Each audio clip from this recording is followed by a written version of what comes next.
আসসালামু আলাইকুম ভিউয়ার্স, আপনাদের সামনে টিএস গ্রুপের পক্ষ থেকে আবারও আরেকটি ভিডিও নিয়ে আইছি। আর আজকের ভিডিওতে আমি আপনাদেরকে দেখাবো যে আমি আর আমার কাকা কাজে আসলে কিভাবে নিজেরা রান্না করে খাই। আজকের রান্নাটা কিন্তু আমি করব। তো আর আমাদের রং টঙের যে সেট আপটা এটা আপনাদেরকে দেখাই। আর এদিকে আমাদের রঙগুলো রাখা হয়েছে আর কি, রং আরও জিনিসপত্র। আর আমার কাকা কিন্তু বাইরে কাজ করতেছে, তো আপনাদেরকে দেখাই আসেন। এই দেখেন আমার কাকা কিন্তু একটা রয়্যাল বেঙ্গল টাইগার রাখতেছে আর কি। কেমন হয়েছে আপনারা সবাই কমেন্টে বলে। তো চলেন রান্নার কাজ শুরু করা যাক। আর আমার কাকা কিন্তু আজকে একটা মুরগি কিনে আনছে, তো ওই মুরগিটাই আমি আজকে রান্না করবো আর কি। আমি কিন্তু রান্নার কাজ পারতাম না, তো কাকার সাথে আইসা রান্না করতে করতে একটু শিখছি আর কি। তাও এত পারি না, বাড়ির মতো কে রান্না হইব ভাই। তারপরও যেমনই হোক হোটেলের থেকে কিন্তু বেস্ট। আর আমি কাকার সাথে আইসা রান্না করতে করতে কিন্তু অনেক রান্না শিখছি। এখন বিদেশ যাইলেও আর রান্না শিখতে হইব না, কারণ কাকার সাথে কাজ করে তো অনেক এক্সপার্ট হয়ে গেছি, এখন নিজেই রান্না করে খাইতে পারবো। আর রাইস কুকারে কিন্তু ভাত রান্না অনেক তাড়াতাড়ি হয়, আর তরকারিটা একটু সময় নেই, কিন্তু তারপরেও ভালোই হয়। আমাদের সময় অনেক সেভ হয় হোটেলে যাওয়া আসা থেকে। আপনাদেরকে বলি ভাই, নিজে রান্না করে খাওয়াটা কিন্তু বেশ একটা মজা হলো। তারপর বাড়ির মতো গিয়ে রইব।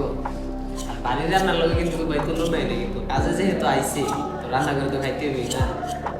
আর আমরা হোটেল দিয়ে খাই না, কারণ হচ্ছে হোটেল অনেক সময় দেখা গেছে অনেক দূরে থাকে, আর হোটেল দিয়ে খানা খাই আমাদের হয় না, তার জন্য আমরা নিজেরাই রান্না করে খাই আর মন মতো খেতে পারি। আর আমরা কিন্তু একদিন মনে করেন যে এমন না যে এক রেসিপি প্রতিদিন খাইবো, এমন না। একদিন মুরগি, একদিন মাছ, একদিন ডিম, সব কিছু মিলে যেলে আমরা রান্না করি। তো আমার কাটাকাটি শেষ, এখন আমি রান্না শুরু করে দেব। প্রথমে আমি তেল দিয়ে দিছি, তেল তো গরমই হয়ে গেছে, এখন পেঁয়াজগুলো দিয়ে দেবো। আর রাইস কুকারে কিন্তু সহজেই 2-3টা রেসিপি রান্না করেছি আর কি, ডিম, মুরগি, মাছ। আর আমি আমার কাকারে ধন্যবাদ জানাই, কারণ হইলো কাকা থেকে কিন্তু আমি রান্নাটা শিখছি আর কি। কাকার সাথে কাজও শিখতেছি, আবার রান্নাও শিখছি, অনেক কিছু শিখাই। আর আমাদের রেসিপিতে কিন্তু বেশি মশলা দেওয়া যায় না, কারণ এখানে তো আর আমরা আদা রসুন এগুলো নিয়ে আসতে পারি না, বাড়তেও পারি না।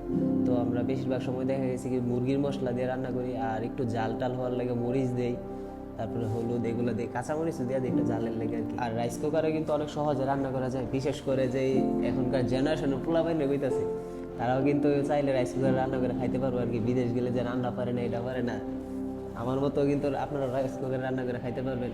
তো আমি এখন আর আমাদের এই আজকে মুরগিটা কিন্তু আলু দিয়ে রান্না করতেছি আর কি।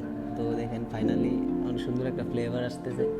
তো আমাদের তরকারিও রান্না হয়ে গেছে এবং ভাতও রান্না করে ফেলছি, দেখেন সহজে। আর আমার কাকা কিন্তু ওই দিকে কাজ করছে, আজকে শুধু আমি রান্না করছি। তো এখন আমাদের খানার পালা।